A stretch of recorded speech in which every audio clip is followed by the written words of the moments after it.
Donnie and Dolly. The team is supported by ableauctions.ca. Closing your business? We can help. That's what I'm talking about. All today's guests on this Thursday, including Ross Tucker, standing by.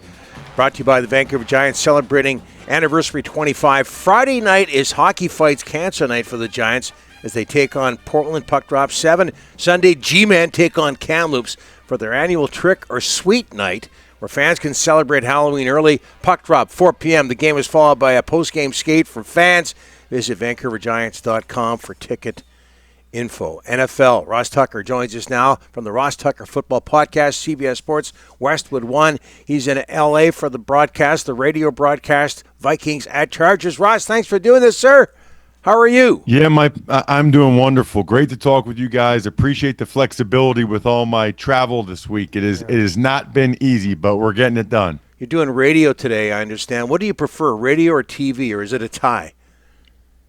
Well, that's a little bit of a loaded question. So what I like about radio is it's less of a time commitment. There's not production meetings the 2 days prior. You really just have to get there 2 hours before the game. Probably less prep, although there's still a lot of prep in terms of all the notes and watching the games before, all that stuff. But also, there's no producer telling you what he would like you to say typically or show like there would be with a producer and director on TV, where you kind of have to talk about what's on the screen. The flip side is it's really cool to show people things on the screen in a TV game, when you're doing an instant replay or the telestrator. So like a lot of things in life, I think they both have their pros and cons. I enjoy both tremendously. When you're on TV, just do what Rick does and ignore the producer. That'll make your job a lot easier, Ross. A tip for you, Ross. Okay, Woody Johnson. That does not surprise me. Yeah, Woody Johnson, owner of the Jets, publicly critical of Justin Fields. I know you've got some things to say about this. What is Woody thinking? I wish I knew. I mean, I talked about this quite a bit on the Ross Tucker Football Podcast this week. I think, guys, he was trying to defend Aaron Glenn, his head coach, and suggest that Aaron Glenn's a good head coach, but that the quarterback play has been really poor. I think maybe there's some truth to that. But look, a lot of these other coaches have won games this year with backup quarterbacks or quarterbacks that are worse than Fields. And also, it's the way you say things in life.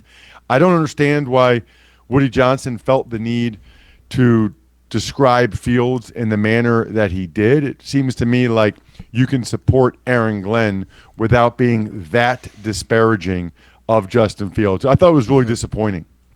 Hey, Ross, I know you like the Seahawks. They're 5-2. You got them in your top 10 poll, number 5, I think. Talk a little bit about what you like out of their camp right now. Well, very impressed. Mike McDonald, their second-year head coach, has done a terrific job with that team. Their defense is ferocious. Yeah. Even without Witherspoon, I mean, they were down some guys in that game last week, but their D-line, getting after it against the Texans on Monday night, they just come at you in waves. Leonard Williams and Byron Murphy and DeMarcus Lawrence and Nwosu. They have a ferocious defense right now. And offensively, they probably weren't great Monday night. I think the Texans defense had a lot to do with that, clearly. But they did enough, and JSN, Jackson Smith and Jigba, has been automatic so far this year. So, I'm a big believer in the Seahawks. I have them number 5 in the Ross Tucker Podcast Power Rankings, which that's got to be the highest the Seahawks have been in quite some time. Yeah, Hey, what about another team? I don't think you had – maybe you did. But the Patriots are 5-2. I know they played one more game in the Bills. They lead the division. Their quarterback, Drake May, 4 games, no turnovers. What about New England? Where's this coming out of? Well, it's interesting because before the year, we talked about the Patriots a lot on the Even Money, the betting podcast, because their season win total was 8.5, which seemed really high for a team that won whatever it was, 3 games last year. Yep. So I was skeptical of that, even though I'm a Mike Vrabel fan, a former teammate of mine in New England, and I'm a big Drake May fan. I called a couple of Patriots games last year on TV, one for CBS, one for NFL Network, and I was thoroughly impressed with Drake May and thought he had the opportunity to really play at a high level. He has exceeded even my expectations and probably anybody's reasonable expectations for this year. That young man has been fabulous and clearly the biggest reason why the Patriots are where they are. You mentioned Mike Vrabel, his name being chanted in Tennessee last weekend. What does he do well as a head coach, Ross? Well, I think he relates to the players very, very well. In his mind, he still is a player, I think. In his mind, he wishes he still could play. But he understands what they're going through, and I think he gives it to them like a player wants it, which just gives them the truth. I think so often some of these guys feel like they need to, sugarcoat things. I think Vrabel just lets guys know where they stand, the good, the bad. We're all in this together.